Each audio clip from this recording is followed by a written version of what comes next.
ये है नॉर्थ सी, Atlantic ocean का नॉर्थ ईस्ट में Britain, Norway, Denmark, Netherland, Germany, Belgium और फ्रांस में घिरा हुआ दुनिया का सबसे हिस्टोरिकल और बिजी समंदर।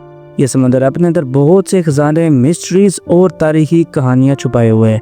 इसी एक समंदर ने ही यूरोप को दुनिया का सबसे अमीर खित्ता बनाया है। आज की वीडियो में हम देखेंगे कि नॉर्थ सी यूरोप की लाइफलाइन कैसे बना और आने वाले दिनों में क्या चीज इसको और भी ज्यादा इम्पोर्टेंट बनाने वाली है। कहते हैं कि जो भी समुद्रों को कंट्रोल करता है वही दुनिया पर राज करता है। 5,70,000 स्क्वायर किलोमीटर पर फैला हुआ नॉर्थ सी इसकी सबसे बड़ी एग्जांपल है। हजारों साल ये समंदर यूरोपियंस के पास रहा है, जहां पर बेशुमार जंगें लड़ी गई। इन जंगों की शुरुआत हुई 43 एडी में, जब रोमन एम्पायर ने शिप्स के जरिए ब्रिटेन पर अटैक करके उस पर कब्जा कर लिया और यहाँ पर पहली दफा पोर्ट्स बनाए, जिसके बाद ब्रिटेन और सेंट्रल यूरोप के बीच ट्रेड शुरू हुआ। दुनिया स्पेशली यूरोपियन एम्पायर्स को एहसास हुआ कि जिसने भी यूरोप पर राज करना है उसको नॉर्थ सी पर कंट्रोल करना पड़ेगा। 8वीं सदी में रोमन एम्पायर के कोलैप्स के बाद नॉर्थ सी का कंट्रोल स्कैंडिनेवियन कंट्रीज के पास, वाइकिंग्स के पास चला गया। ये लोग छोटी छोटी कश्तियों के जरिए नॉर्दर्न और सेंट्रल यूरोपियन पर हमला करते और उन्हें लूटते। इन लोगों को छोटी छोटी शिप्स का इतना फायदा था कि इनके जरिए ये यूरोप के दरियाओं में भी घुस जाते और वहां से सेंट्रल यूरोप तक पहुंच जाते। सारा यूरोप इनसे तंग था और इनकी इसी लूटमार के जवाब में जर्मनी में मौजूद चंद ताजरों ने मिलकर एक ऑर्गेनाइजेशन बनाई जिसका नाम था हैंजियाटिक लीग। इस लीग का मकसद था कि ये नॉर्थ सी में अपने ट्रेड रूट्स को और यूरोप के साहिली शहरों को वाइकिंग्स की लूट मार से बचाए। ये आइडिया आहिस्ता आहिस्ता इतना पॉपुलर होने लगा कि बाकी यूरोप के बिजनेसमैन भी इस ऑर्गेनाइजेशन में शामिल होते गए। इन लोगों ने वाइकिंग्स के हमले से बचने के लिए बड़ी बड़ी नेवी शिप्स और ट्रेड पोर्ट्स बनाना शुरू कर दी। 15वीं सेंचुरी तक हैंजियाटिक लीग का इन्फ्लुएंस इतना ज़्यादा हो गया था कि वो एस्टोनिया से लेकर नीचे यूके और फ्रांस तक नॉर्थ सी में इन्हीं का कंट्रोल था। नॉर्थ सी अब ट्रेड के लिए सेफ हो चुका था, ज़बरदस्त पोर्ट बन चुके थे और नेवी ने पूरी दुनिया में यूरोप का कोई मुकाबला नहीं था। यही वो टाइम था जब यूरोप ने सोचा कि इसी नेवी के जरिए अपने रिसोर्सेज और नए कॉन्टिनेंट्स डिस्कवर करे। इसी मकसद के लिए यूरोपियन कंट्रीज़ ने यहाँ से बाकी दुनिया के समुद्रों में अपने एक्सप्लोरर्स भेजे और इसी के नतीजे में America, Africa, India, east Asia और ऑस्ट्रेलिया की खोज हुई। और इसे फिर आगे चलकर इसी समंदर और नेवी के जरिए ब्रिटिश एम्पायर ने पूरी दुनिया पर हुकूमत की। नॉर्थ सी वर्ल्ड वार के दौरान एक बार फिर स्पॉटलाइट में आ गया जब एलाइज ने इसी एलाइज को ब्लॉक करके जर्मनी की सप्लाई लाइन काट दी और दोनों वर्ल्ड वार का नतीजा बदल दिया। इसी नॉर्थ सी की वजह से वर्ल्ड वार 2 जर्मनी ब्रिटेन पर अटैक करके उस पर कब्जा नहीं कर सका। हालांकि उस वक्त हिटलर लिटरली अनस्टॉपेबल था।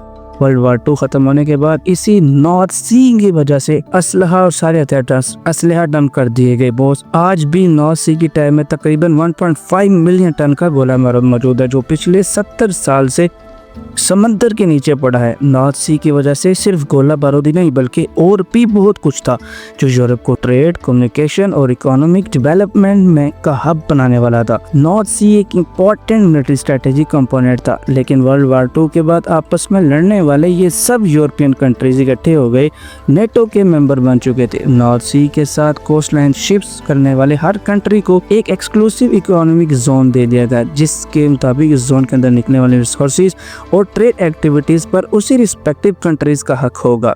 अब इंडस्ट्रियलाइजेशन का दौर आ चुका था।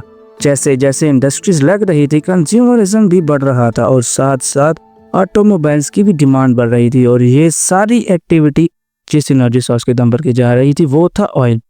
उस वक्त यूरोप के पास सिर्फ यूके और जर्मनी के पास थोड़ी सी ऑयल प्रोडक्शन की जा रही थी, बट वो इस बढ़ती हुई इकोनॉमिक एक्टिविटी सस्टेन करने के लिए और इसीलिए सारा वेस्टर्न यूरोप अपनी एनर्जी रिक्वायरमेंट के लिए बहुत हैवीली मिडिल ईस्ट पर डिपेंडेंट था। लेकिन फिर कुछ ऐसा हुआ जो इस सारी सिचुएशन को बदलने वाला था।